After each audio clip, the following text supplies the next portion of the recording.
Good morning from the 26th floor of the Intercontinental Hotel in Seoul, Korea.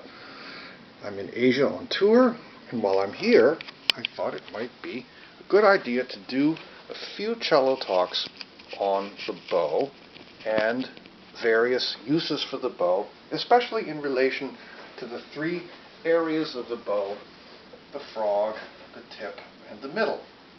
And in order to begin this, I thought I would do something very simple. This may seem very elementary to probably most of you, but it's worth just going over to talk about this stick and what it is and how it works. Obviously, it's lighter at this end and it's heavier at this end, and that I think is done because you can only hold it on one end, and this end needs to be light in order to be able to control it. Like a sword, the tip is always the lightest place. And the frog, talking about the frog, of course, the frog is the heavy end.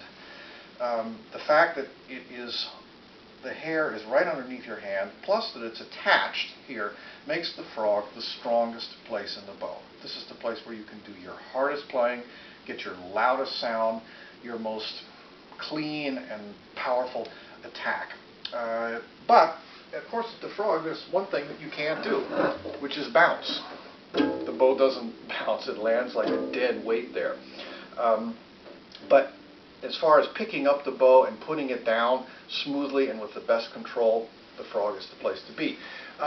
For me, the second strongest place in the bow is at the tip, and that is because the hair is also attached here. When the hair is attached, close to where the hair is attached is very strong because there's this resistance. So you can also slap the bow down at the tip, and it will stay there if you hold it because it's so stable right here. The tip, though, has its special challenges. The arm, in order to control the bow at the tip, the arm needs to be very, very beautifully aligned.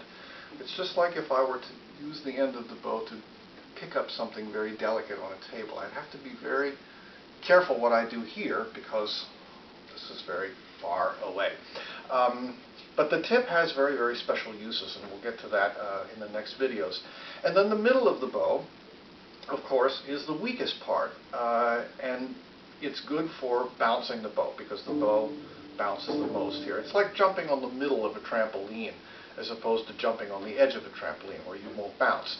So here's where you get your most bounce. In some ways, this is where you have your least control. So we're going to talk about in the next videos specific passages from standard repertoire that I will explain why, at least for me, some of them work better at the tip and the middle at the frog, and I look forward to getting into this in the next city I travel to.